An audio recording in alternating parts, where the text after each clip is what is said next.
आप देख रहे हैं PK7 न्यूज, सच्चाई का एहसास। मैं हूं सनवर सिद्दीकी आपके साथ, और मैं हूं कैराना विधानसभा 8 के कस्बा झिंझाना में, जहां पर बात होगी 2022 क्या है जनता की च्वाइस, क्या करती है जनता फरमाइश। तो जनता के बीच आ गए हैं 2022 के लिए। जनाब, आपका नाम? मेरा नाम जी अशफाक है। अशफाक भाई, जानना चाहेंगे 2022 में आप किसकी सरकार चाहते हैं? हम तो जी उसकी सरकार चाहेंगे जो जनता का फायदा करे, जैसे कि अखिलेश यादव, जिन्होंने 55 लाख महिलाओं को पेंशन दी, लैपटॉप दिए, साइकिल दी, विद्या जो है कन्याओं को जो शादी में 25,000 का चेक दिया। हम तो ऐसी सरकार चाहते हैं जी। यानी जो भारतीय जनता पार्टी की 5 साल उत्तर प्रदेश में सरकार रही, उससे कितना खुश हैं आप? हम तो जी उससे बिल्कुल भी खुश नहीं है। उसने हमारे जो है 700 कुछ किसान मार दिए, जो हमें अनाज दें, आटा दें, चावल दें, हमें खाने को सब्जी दें, वे 700 किसानों को, उनको बेचारों को मार दिया उन्होंने। ये काला कानून बना के और फिर कानून हटा भी लिया इन्होंने। इसके तो हम बिल्कुल खिलाफ हैं जी। तो आने वाली 2022 में जैसे आप चाहते हैं कि ऐसी सरकार हो जो जनता के काम आए, जनता का विकास हो, कन्याओं को लाभ मिले, वृद्धाओं को लाभ मिले, विधवाओं को लाभ मिले, विकलांग को लाभ मिले, तो ऐसी सरकार मेरी नज़र में तो कोई नज़र नहीं आती। अगर आपके तजुर्बे में कुछ है तो बताओ।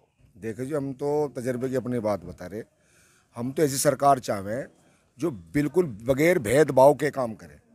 हैं, इन्होंने क्या कहा करा जी। इस जो सरकार है, जालिम सरकार है, मौलाना कलीम साहब को इन्होंने जेल में घेर रखे। ऐसे हमारे सैकड़ों उलमाए दीन हैं जिनको जेल में घेर रखे हैं। तो हम तो ऐसी सरकार चाहने ही नहीं। हम ऐसी सरकार चाहेंगे जैसी चौधरी चरण सिंह जी की थी। चौधरी चरण सिंह जी के आदर्शों पे चलने वाले तो बहुत कम लोग मिलते हैं। नहीं है, आज भी इस दुनिया में है। अब देखिए कि जो गठबंधन हो रहा है राष्ट्रीय लोकदल का, समाजवादी पार्टी का, ऐसा ही एक गठबंधन बना था जिसमें जाट प्लस मुस्लिम का समीकरण बना था। आपके आगरा से लगाकर पहाड़ों तक, विकास देहरादून तक के जो है चौधरी चरण सिंह जी के राष्ट्रीय लोकदल के MP आए थे, वो प्रधानमंत्री बने थे। अब के भी यहाँ से ऐसे होने जा रहा है, इस चुनाव में भी ऐसा होने जा रहा है। यहाँ पर इसमें कैसी आशा आपको? हमें आशा है कि समाजवादी पार्टी पूर्ण बहुमत के 300 प्लस सीटें लाकर सरकार बनाएगी। यानी कि आपका मन है कि समाजवादी की सरकार आएगी और 300 प्लस सीटें उत्तर प्रदेश में होंगी? बिल्कुल होंगी जी, क्योंकि हर जनता परेशान है ना। जनता परेशान इसलिए है भाई साहब। आपने देखा होगा कोरोना काल जो है, कुत्ते लिहाजा खा रहे हैं। गंगा, जमुना, सरस्वती, आपके जो है जितने भी हिंदुस्तान, यहाँ UP की जितनी भी नहर, नदियाँ, नाले थे, सब लाशों से पटे पड़े थे। उनको लकड़ी तक नहीं मिली, कब्रिस्तान में जो है कफन तक नहीं मिला उनको। इस जालिम सरकार का तो काम होता है कफन देने का। मान लो कि लॉकडाउन लगा हुआ है, कर्फ्यू लगा हुआ है, तो सरकार की तो जिम्मेदारी है। अब सपोज करो ये हमारे प्रदेश के मुख्यमंत्री है। मुख्यमंत्री एक राजा होता है।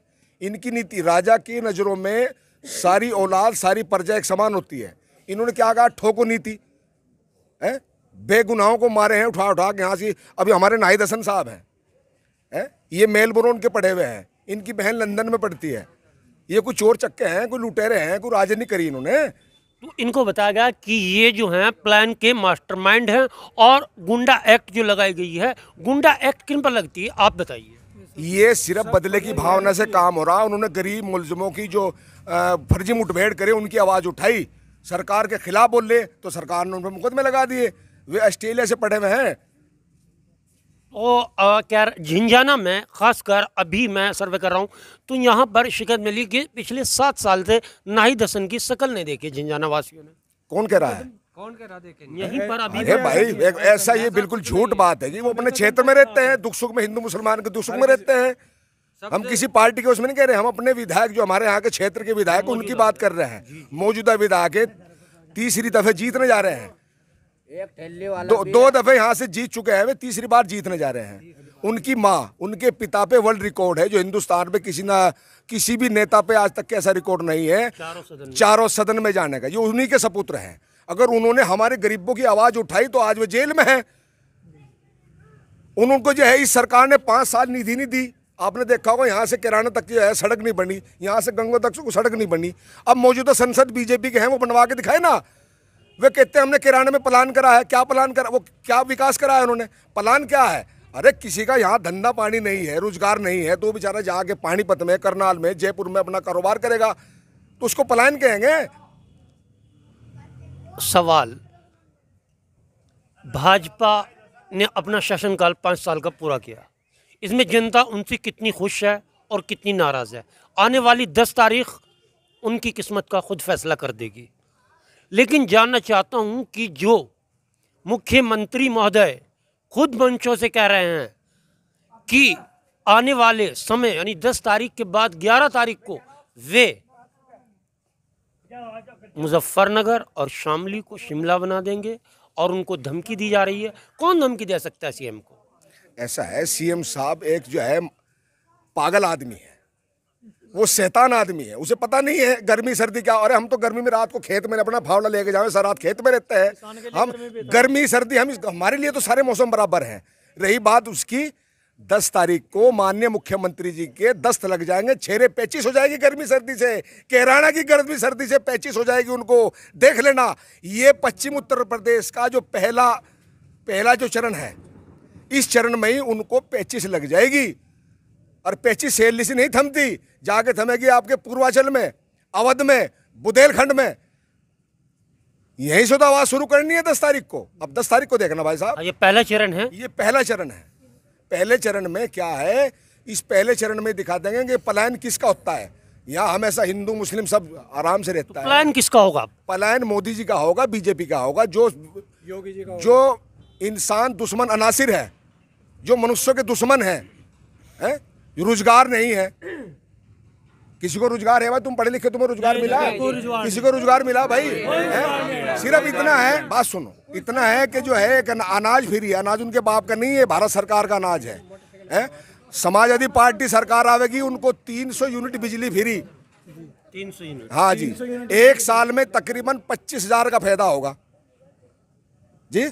किसान को है तकरीबन जो है 5 साल में 2.5 लाख का फायदा होगा। उनके 12 की बिजली फ्री है। हमारे हमें तो बिजली फ्री चाहिए। तो इन्होंने तो 6,000 रुपए में क्या दिया? इन्हें 6,000 रुपए में भाजपा सरकार ने कहा कि हमने किसानों को खाते में पैसा दिया। ऐसा कुछ नहीं है, ऐसा कुछ नहीं होता जी। ऐसे ही रेट बढ़ रहा है। आपके खाते में पैसे मिले किसान विधि? अजी क्या हो, 2,000 रुपए में क्या हो ये बताओ आप। महंगी होगी, खाद बीज महंगी होगी, बताओ क्या करें। डीजल देख लो, रिफाइंड देख लो, कहाँ पहुँच गया। खाद देखो कहाँ पहुंच गया। खाद मिला नहीं, किसान परेशान हुआ। किसान कितना परेशान हुआ, लाइनों में लग के किसानों की मौतें हुई। बताओ इस सरकार में 50 किलो का कट्टा हुआ था, 45 किलो का कर दिया। 50 किलो का कट्टा था, 45 किलो का हो गया। अरे डीजल पेट्रोल के रेट क्या है? सरसों का तेल कहाँ जा रहा है? 200 रुपए का जा रहा है। चीनी कहाँ जा रहा है? सिलेंडर कहाँ जा रहा है? 1,000 रुपए का सिलेंडर हो रहा है। अब मैं जानना चाहता हूँ कि उत्तर प्रदेश में गठबंधन की सरकार आ रही है, आपके अनुसार? बिल्कुल मेरे अनुसार, पब्लिक के अनुसार, जनता के अनुसार फैसला आप ही करेंगे। मैं आप इसलिए बोल रहा हूँ, आप में मेरा जनता का सभी का सवाल है, आप अकेले नहीं हैं। हम जानना चाहते हैं कि जो बजट पास हुआ है वो केंद्र में हुआ है, क्या केंद्रीय बजट पर इसका फर्क पड़ेगा? किस पे? बजट में जो बजट पेश हुआ, उन्होंने 2021-22 का बजट पेश करा, उसमें सिर्फ हीरे मोती सस्ते करे हैं। हमारा सबका जुगाड़ है, गरीब आदमी का हीरे मोती पर है। हम भूखे मरने लग रहे हैं, सरकार ने हमें भूखे मार दिए। हम हीरो को जुगाड़ है हमारा। हमारी जेब में तो यह है कि एक वक्त का तेल के भी पैसे नहीं है। हीरे जवाहरात सोना कहाँ से खरीदते हम? मैं कह रहा हूं कि जो बजट पेश करती है वो केंद्र सरकार करती है और पारित केंद्र में होता है। उत्तर प्रदेश की सरकार बनने के बाद क्या महंगाई पर फर्क पड़ेगा? अरे इससे भी ज्यादा महंगाई आ जाएगी बाबा। अब 7.5 रुपए का यूनिट है। ऐसा कोई नहीं यहाँ खड़ा जिसके 3,000 का बिल नहीं आता। हम तो अखिलेश सरकार को लाएंगे जिससे हमारे किसान खेत की बिजली फ्री हो जाएगी और घर की बिजली फ्री हो जाएगी। सिलेंडर दे रहे क्यों? सरकार लाएंगे जो भेदभाव की राजनीति नहीं करते उनकी सरकार लाएंगे। अखिलेश जी भेदभाव की राजनीति नहीं करता। चौधरी जो है, चरण सिंह का, अजीत सिंह का, जयंत चौधरी का, चौधरी महेंद्र सिंह टिकैत का इलाका है ये। तो किसान जो विरोध हुआ था, जो किसानों पर काला बिल थोपा गया था, जो 13 महीने करीब दिल्ली में बॉर्डर पर किसान बैठे थे, उसका खमियाजा उत्तर प्रदेश को भुगतना पड़ा। सुनो मेरी बात, वो सरकार का काम था। हमारे 700 किसान की जान ले ली जी। हमारे मौलानों को, जो हमारे मौलाना कलीम साहब हैं, उनको जेल में घेर दिए हैं। हमारे जो है मरकज वाले जो है जमात वालों के हैं, उन पे जुल्म ज्यादती करी। अब हमारा वक्त है, अब हम सारे बदले ले लेंगे, वोट के रूम में बदले लेंगे। वैसे हम लठरी मार सकते हैं, भाई सरकार है, हमें पिट्टे की पता लगा हमारे चुत्तड़ काले हो गए, हम तो वोट के रूम में इनसे बदला लेंगे। वो वक्त आ लिया है। हमारे जो 700 किसान शहीद हुए उनका भी बदला लेंगे, हमारे मौलाना साहब जो है उनका भी बदला लेंगे, दिल्ली में हमारे आदमियों को मारे, हिंदू मुस्लिम फसाद करा, उसका भी बदला लेंगे, मुजफ्फरनगर में जो दंगा करवाया है। अरे एनएसए के खिलाफ हर भारतीय का ये संवैधानिक अधिकार है कि वो एहतजाज कर सकता है, धरना प्रदर्शन कर सकता है। मुझे सुनो शांतिपूर्व, दंगा से नहीं, शांतिपूर्व। हमारे मुजफ्फरनगर में एनएसए के एनआरसी के खिलाफ धरना प्रदर्शन करा दी। इन्होंने क्या करा? सैकड़ों आदमी अभी जेल में है। तो उसका बदला हम जो है अपने वोट से लेंगे। ये इलाका जो है ये मोहब्बत का इलाका है। हम बिल्कुल योगी जी को हमने फंसा लिया है। जाट प्लस मुस्लिम, ये सन 72-77 के बाद में जो चरण सिंह का जमाने थे चौधरी साहब के, वो ही आगे फंस गई है बीजेपी। ये जहां से आए थे उनको वहीं भेज देंगे। प्लान इनका होना है, लिख लेना मेरी बात, 10 तारीख को आगे देख लेना यहाँ से।